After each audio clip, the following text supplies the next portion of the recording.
रहे हैं कि हिंदू और मुसलमान करके बहराइच की अगर हम बात करें तो बहराइच के अंदर किस तरीके से एक व्यक्ति किसी के घर में घुसता है, पूरी भीड़ उसको समर्थन देती है, भीड़ जाती है और वो भीड़, गोपाल मिश्रा नाम का व्यक्ति जिसको गोली लगी और वो मर गया। अफसोस है कि वो मर गया, लेकिन इस बात को भी हम कहना चाहते हैं कि आखिर उसकी जो मानसिकता है, ये जो नफरत, ये जो मानसिकता है, कैसे उसके दिमाग में पनप रहा था कि किसी के घर में घुस जाओ और फिर उसके बाद उसके घर में हिंसक बन करके वो व्यक्ति उस घर के लिए, उन जो घर में रहने वाले लोगों के लिए क्या घातक नहीं था। क्या आरफा जी, सबसे पहला सवाल है कि आज तस्वीरें बहराइच, उत्तर प्रदेश के बहराइच से आई कि वहाँ पर जो है आगजनी हो रही है, एक व्यक्ति को जो है गोली मार दी गई। आप कैसे देख रहे हैं पूरे मामले? देखिए, उसी का शहर, वही मुद्दई, वही मुंसिफ, हमें मालूम था कि कसूर हमारा ही निकलेगा। देखिए, सबसे पहले तो कहना चाहती हूँ कि बहराइच के अंदर जो तस्वीरें आई, कैसे आप एक व्यक्ति को आप देख रहे हैं कि किस तरीके से किसी के घर पर, किसी के मकान पर चढ़कर किस तरीके से उसका उसने जो झंडा लगाया हुआ था उसका झंडे को उखाड़ा गया, जबरदस्ती उखाड़ता है और फिर उसके बाद एक वहां पर भगवा झंडा लगाने की कोशिश की जाती है। पूछना चाहती हूं कि किस तरीके से किसी भी व्यक्ति को कौन ये आज़ादी दे रहा है, कौन ये संरक्षण दे रहा है कि आप एक हिंसक भीड़ बनकर के किसी के घर में घुस जाइए, किसी को मार दीजिए, चाहे वो ट्रेन में सफर कर रहा हो, चाहे वो घर में सुकून से अपने बच्चों के साथ रह रहा हो, या किसी भी तरीके से कोई पुलिस वाला हो या कोई जिसकी जिम्मेदारी है आपकी रक्षा करना, उसको कौन ये संरक्षण दे रहा है, ये नफरत का बीज कौन बो रहा है, ये नफरत कौन परोस रहा है, उसके अंदर आप किस किस को जिम्मेदार ठहराएंगे? आप शासन को, प्रशासन को, सत्ता को, किस किस को जिम्मेदार और किस किस को कटघरे में खड़ा करेंगे? आज जो नफरत जिसका शिकार कहीं ना कहीं, आज अगर हम बात करें तो गौरी लंकेश जैसे लोग होते हैं, जज लोया जैसे लोग हो रहे हैं, अखलाक जैसे लोग हो रहे हैं, पहलू खान चाहे किसी भी पद और पोस्ट पर बैठे हो या कोई वो आम नागरिक हो, आम जनता हो, किस तरीके से उस नफरत का शिकार हो रहे हैं। अखलाक की बात करें, पहलू खान की बात करें, ये तमाम मैं नरगिस बानो का जिक्र करना चाहूंगी जो गुजरात दंगों के अंदर गोधरा कांड हम याद करते हैं, किस तरीके से इन सभी लोगों की जब तस्वीरें सामने आती हैं तो वो मंजर सामने आता है कि किस तरीके से ये पूरा सुनियोजित तरीके से ये दंगा परोसने की, दंगा फैलाने की कोशिश की जाती है। कौन लोग हैं, ये किस तरीके से ये 2014 से लगातार ये जो नफरत परोसी जा रही है और हम पिछले 10 सालों से इस नफरत को हम महसूस कर रहे हैं। इस दंगे, ये जो दंगे हो रहे हैं वो ये यूं ही नहीं हो रहे दंगे, जाहिर है इसको भड़काने के लिए नफरत परोसी जा रही है। किसी सूबे का मुख्यमंत्री जब ये कहता है कि कटोगे तो बटोगे, जब इस तरीके की बात की जाती है तो फिर किस तरीके से, किस सत्ता से, किस सरकार से आप उम्मीद करेंगे कि अमन और चैन किसी भी सूबे में कायम हो सकता है? जिस तरीके से हम देख रहे हैं कि हिंदू और मुसलमान करके बहराइच की अगर हम बात करें तो बहराइच के अंदर किस तरीके से एक व्यक्ति किसी के घर में घुसता है, पूरी भीड़ उसको समर्थन देती है, भीड़ जाती है और वो भीड़, गोपाल मिश्रा नाम का व्यक्ति जिसको गोली लगी और वो मर गया। अफसोस है कि वो मर गया, लेकिन इस बात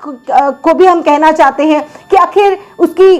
ये जो मानसिकता है, ये जो नफरत, ये जो मानसिकता है, कैसे उसके दिमाग में पनप रहा था कि किसी के घर में घुस जाओ और फिर उसके बाद उसके घर में हिंसक बन करके वो व्यक्ति उस घर के लिए, उन जो घर में रहने वाले लोगों के लिए क्या घातक नहीं था? क्या वो व्यक्ति किस सोच से, किस विचारधारा से आता है, ये भी देखना जरूरी है कि जो भीड़ थी क्या वो जिम्मेदार नहीं है उस मौत की? क्या वो व्यक्ति जिसने गोली मारी क्या वही जिम्मेदार है? क्यों उस व्यक्ति को सेल्फ डिफेंस नहीं माना जा रहा कि उसने सेल्फ डिफेंस पे अपने परिवार की रक्षा करने के लिए उसको गोली मारी? ये नहीं कहा जा रहा, बजाय इसके ये नैरेटिव पेश किया जा रहा है और किसी तरीके की कोई गिरफ्तारी नहीं हो रही। लगातार लोग हथियार से लैस होकर के घरों से निकल रहे हैं, भीड़ एक जा रही है, लोगों आगजनी करी है, लोगों के घरों में घुस करके लोगों की दुकानें जलाने का काम कर रहे हैं। लॉ एंड ऑर्डर बिल्कुल आप देख रहे हैं कि किस तरीके से उत्तर प्रदेश के अंदर जंगल राज बन चुका है। किस तरीके से योगी जी साफ कह रहे हैं कि जिन्होंने भी ऐसा कहा उनके खिलाफ सख्ती से निपटा जाएगा, आदेश देते हैं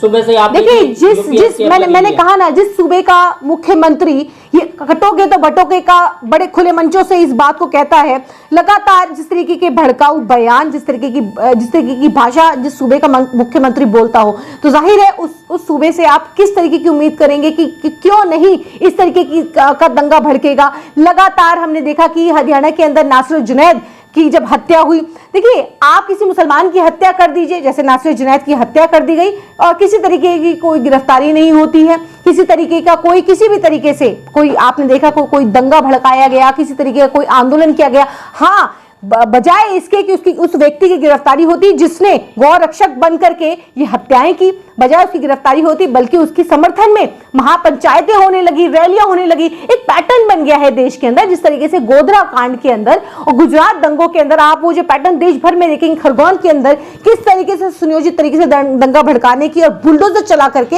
एक समुदाय के लोगों को उनके घरों को बुलडोज करने की कोशिश की गई। तो इसी तरीके से वही पैटर्न देश भर में चल रहा है और इससे इसको कोई नकार नहीं सकता कि सोशल मीडिया आप खंगालेंगे तो वो जो नफरत परोसी गई है, चाहे वो गोदी एंकर्स परोस रहे हो, सरकार परोस रही हो, मुख्यमंत्री परोस रहे हो, लगातार जिस तरीके की भाषा मुख्यमंत्रियों की अगर आप देखें तो मणिपुर जल रहा है, कोई फर्क नहीं पड़ रहा, मुख्यमंत्री जाएंगे नहीं और वहां के जो मुख्यमंत्री हैं प्रधानमंत्री जाएंगे नहीं और वहां के मुख्यमंत्री इस्तीफा देंगे नहीं, मौतें हो रही हैं, पूरे स्टेट जल रहा है, कोई फर्क नहीं पड़ता क्योंकि ये बहुत छोटी सी बात है। आज जी सवाल यह है कि जब धार्मिक शोभा यात्रा निकलती है आखिर उस वक्त ऐसे दंगे क्यों हो रहे हैं? कई साल से इस तरह की अपडेट आपने दिल्ली में जहांगीरपुरी का मामला देखा हो और भी कई जगह मुजफ्फरनगर के दंगे होंगे, तमाम दंगे आखिर शोभा यात्रा पर क्यों होते हैं? सवाल ये है। देखिए ये शोभा यात्रा जिस मकसद से निकाली जाती है, क्योंकि ये शोभा यात्रा दंगा यात्रा में कैसे तब्दील हो जाती है हम सब जानते हैं कि जब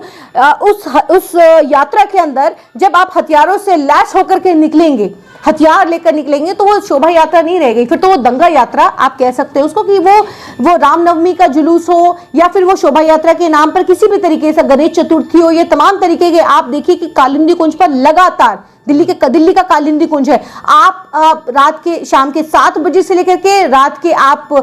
12 बजे की बात करूं, 2 बजे की बात करूं, लगातार एसएचओ साहब को फोन करते रहते हैं, लगातार 112 नंबर पे लगातार फोन करते रहते हैं, किस तरीके के आपत्तिजनक जिस तरीके के सॉन्ग चलाए जाते हैं, लेकिन कोई गिरफ्तारी किसी तरीके का कोई ध्वनि प्रदूषण नहीं होता, यहाँ पर किसी तरीके का कोई रोक टोक नहीं है। हाँ अगर आप उलट कर दें, कोई अगर मुस्लिम जिस तरीके से मुस्लिम अगर कोई कहीं पर कोई अपनी बात भी लिख देता है, कोई बात भी कह दे तो उस पर उसकी गिरफ्तारी हो जाती है, चाहे वो सोशल मीडिया पर ही कह रहे हैं, यहाँ तो खुलेआम सब कुछ खुलेआम है। क्या कहना चाहते हैं आप कि कहां लेके जा रहे हैं देश को? आखिर ये जिस तरीके से, क्योंकि बार बार मैं गोधरा कांड का और गुजरात दंगों का इसलिए जिक्र करी, कितने लाशें देखना चाहते हैं आप, कितने लोगों को आप चाहते हैं कि जिस तरीके से आज दंगों की चपेट में आज आप ऐसे लोगों को आप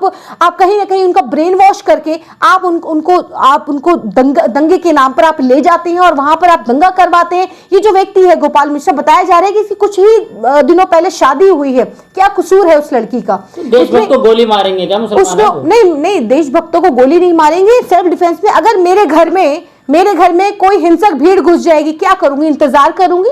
कि मेरा पड़ोसी आएगा मुझे बचाने के लिए, या इंतजार करूंगी कि वो मुझे मार दे, मेरे बच्चों को मार दे, उनका कत्ल कर दे? मैं इस बात का इंतजार करूंगी, 112 नंबर पर फोन करूंगी? आखिर मुझे क्या करना चाहिए?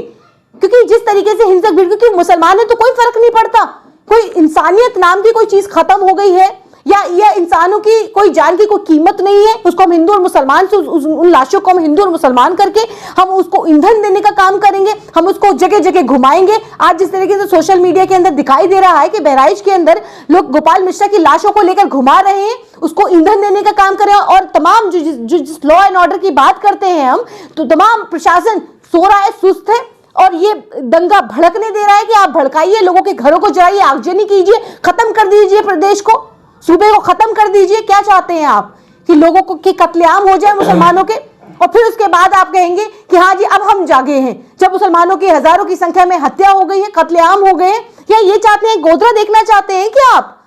आखिर क्या देश को किस तरफ ले जाना चाहते हैं? हिंदू मुसलमान, आज ठीक चुनाव से पहले महाराष्ट्र के अंदर लगातार वो तस्वीरें सामने, हरियाणा से वो तस्वीरें सामने, कभी गौरक्षक के नाम पर आप हत्या करते हैं, कोई गिरफ्तारी नहीं होती, नरसिंहानंद जैसे लोग और ये जो गिरिराज महाराज जैसे लोग, इनकी गिरफ्तारियां नहीं होती। किसी भी धर्म गुरु के बारे में आप आपत्तिजनक भाषा का इस्तेमाल करते हैं, आपत्तिजनक भाषा आप कहते हैं और उसके बाद हजारों की संख्या में एफआईआर दर्ज होती है, लेकिन किसी भी तरीके की कोई गिरफ्तारी नहीं होती।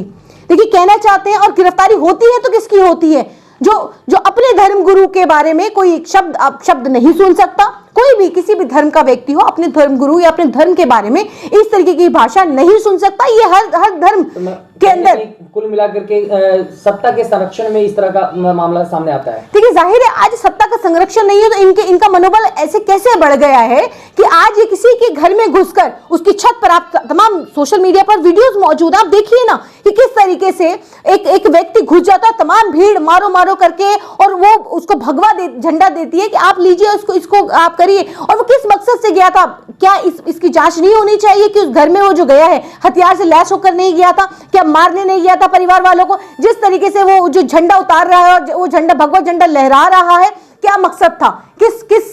उन तमाम लोगों पर कार्यवाही नहीं होनी चाहिए जो इस तरीके की मानसिकता वाले लोग हैं, नफरत जो फैलाने वाले लोग हैं, जो नफरत परोसने का काम कर रहे हैं। एक भीड़ जारी है, हिंसक भीड़ सबके चेहरे सामने है, करिए ना गिरफ्तारी। आप गिरफ्तारी की बात करते हैं, आप लॉ एंड ऑर्डर की जब हम बात करते हैं कि लॉ एंड ऑर्डर कैसे मेंटेन होगा, बंद कर दीजिए। जब आपको इसी तरीके से सारी चीजें चलानी है और आप सिर्फ और सिर्फ एक समुदाय को